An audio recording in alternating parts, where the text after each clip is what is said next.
ഒരു തുള്ളി പോലും എണ്ണ ചേർക്കാതെ അവൽ വെച്ചുകൊണ്ട് നമുക്കൊരു അടിപൊളി 4 മണി പലഹാരം ഒന്ന് തയ്യാറാക്കി എടുത്താലോ.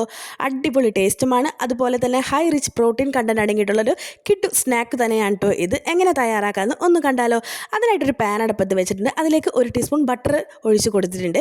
ഈ ബട്ടർ ഒന്ന് മെൽറ്റായി വരുന്ന സമയത്ത് നമുക്ക് നമ്മുടെ കയ്യിലുള്ള ഏത് നട്ട്സാണോ അത് നമുക്ക് ചേർത്ത് കൊടുത്ത് നല്ലപോലെ ഒന്ന് റോസ്റ്റ് ചെയ്തെടുക്കാം. ഞാനിവിടെ ബദാമാണ് എടുത്തിരിക്കുന്നത്.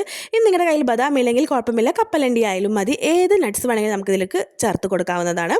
അങ്ങനെ ഇതൊന്ന് റോസ്റ്റ് ചെയ്ത് നമുക്കിതൊരു പാത്രത്തിലേക്ക് മാറ്റി കൊടുക്കാം.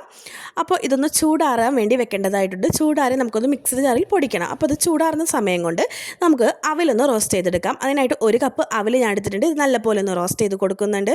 അപ്പോൾ ഏകദേശം 3 മിനിറ്റ് നമ്മൊന്ന് റോസ്റ്റ് ചെയ്യേണ്ടതായിട്ടുണ്ട്. കാരണം അവലൊന്ന് കൈക്കൊണ്ടൊന്ന് പൊടിച്ച് നോക്കുമ്പോൾ നല്ല കറുമുറു എന്നുള്ളൊരു ശബ്ദം നമ്മൾ കേൾക്കുകയാണെങ്കിൽ അവൽ റോസ്റ്റായെന്ന് നമുക്ക് മനസ്സിലാക്കാവുന്നതാണ്. അപ്പോൾ നിങ്ങളുടെ കയ്യിൽ ഏത് അവലാണോ ഉള്ളത് ആ ഏത് അവലായാലും കുഴപ്പമില്ല, വൈറ്റ് കളറായാലും കുഴപ്പമൊന്നുമില്ല.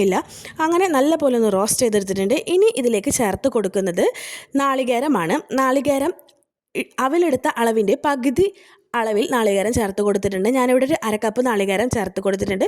നല്ലപോലെ ഇതും കൂടിയും ഒന്ന് റോസ്റ്റ് ചെയ്ത് കൊടുക്കാം.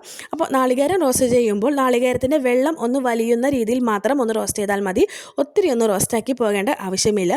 അപ്പോൾ നല്ലപോലെ ചൂടാകുമ്പോൾ നാളികേരത്തിൻ്റെ വെള്ളവും വലിഞ്ഞ് കിട്ടിയിട്ടുണ്ടാവും കേട്ടോ. അങ്ങനെ ഇതാ നമ്മുടെ റോസ്റ്റൊക്കെ ചെയ്ത് നമ്മുടെ ഈ ഒരു മിക്സ് തയ്യാറായിട്ടുണ്ട്. ഇനി നമുക്ക് ഇതൊന്ന് ചൂടാറാൻ വേണ്ടി വെക്കണം. കാരണം ഇതും നമുക്കൊന്ന് മിക്സിയിൽ പൊടിച്ചെടുക്കേണ്ടതായിട്ടുണ്ട്. അപ്പോൾ നമ്മുടെ ബദാം ഒന്ന് ചൂടാറിയൊക്കെ വന്നിട്ടുണ്ട്. അപ്പോൾ നമുക്കത് പൊടിച്ചെടുക്കാം. അതിനൊക്കെ മുന്നേ നമുക്ക് ശർക്കരപ്പാനി തയ്യാറാക്കേണ്ടതുണ്ട്. ഇതിലേക്ക് ചേർക്കാൻ വേണ്ടി ഏകദേശം 50 ഗ്രാം ശർക്കര ഞാനൊന്ന് മെൽറ്റ് ചെയ്ത് എടുത്തിട്ടുണ്ട്. ഇനി ഇത് നമുക്ക് അരിച്ചെടുക്കേണ്ടതായിട്ടുണ്ട്. അതിനുശേഷം നമ്മുടെ അവലും നാളികേരവും ഒന്ന് പൊടിച്ചെടുത്തിട്ടുണ്ട്. ഇനി ഈ മിക്സിലേക്ക് നമ്മൾ നട്ട്സ് പൊടിച്ചതും കൂടെ ചേർത്ത് കൊടുക്കുന്നുണ്ട്. ഞാനിവിടെ ബദാമാണ് എടുത്തിരിക്കുന്നത്.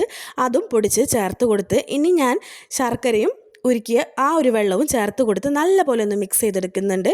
ആദ്യം ടീസ്പൂൺ വെച്ച് ഒന്ന് യോജിപ്പിച്ച ശേഷം കൈ കൊണ്ട് നല്ലപോലെ മിക്സ് ചെയ്തെടുത്ത് നമുക്കൊന്ന് കുഴച്ചെടുക്കണം കേട്ടോ. ചെറു ചൂട്ടോടു കൂടി തന്നെ നമുക്ക് കൈ വെച്ചൊന്ന് കുഴച്ചിട്ട് ചെറിയ ചെറിയ ബൗളുകളാക്കി നമുക്ക് എടുക്കാവുന്നതാണ്. അപ്പോൾ നമുക്കിതിൽ ഇപ്പോൾ വെള്ളം കൂടി ശർക്കര പാനി ഒഴിച്ചത് കൂടി എന്നൊക്കെ തോന്നുകയാണെങ്കിൽ കുറച്ചും കൂടെ അവൽ ഒന്ന് ചേർത്ത് നമുക്ക് പൊടിച്ചിട്ട് ഒന്നും കൂടെ നമുക്ക് ബോളുകളാക്കിയൊക്കെ എടുക്കാം കേട്ടോ. അപ്പോൾ അതൊക്കെ നിങ്ങളുടെ ഇഷ്ടത്തിന്. അപ്പോൾ നമ്മുടെ കിഡുമായിട്ടുള്ളൊരു ഐറ്റം ഇവിടെ തയ്യാറായിട്ടുണ്ട്. ഇത് പണ്ടൊക്കെ നമ്മുടെ സ്കൂളൊക്കെ വിട്ട് വരുമ്പോൾ 90s കിഡ്സിനുള്ള കുട്ടികൾക്കൊക്കെ ഇതൊക്കെ ആയിരുന്നു കഴിച്ചിരുന്നത്. നല്ല ടേസ്റ്റാണ് കേട്ടോ. അപ്പോൾ ഈ ഒരു ഐറ്റം നിങ്ങൾ തയ്യാറാക്കി കൊടുക്കുകയാണെങ്കിൽ നിങ്ങളുടെ മക്കൾക്കൊക്കെ ഒരുപാട് ഇഷ്ടപ്പെടും. അതുപോലെ തന്നെ ഒരുപാട് ഹൈ റിച്ച് പ്രോട്ടീൻ കണ്ടന്റ് അടങ്ങിയിട്ടുള്ളൊരു അടിപൊളി സ്നാക്ക് തന്നെയാണിത്. അപ്പോൾ ഇഷ്ടപ്പെടുകയാണെങ്കിൽ എല്ലാവരും ഒന്ന് ലൈക്ക് ചെയ്ത് സബ്സ്ക്രൈബ് ചെയ്ത് എന്നെ ഒന്ന് സപ്പോർട്ട് ചെയ്യണേ. മറ്റൊരു വീഡിയോയുമായി കാണാം. ബൈ.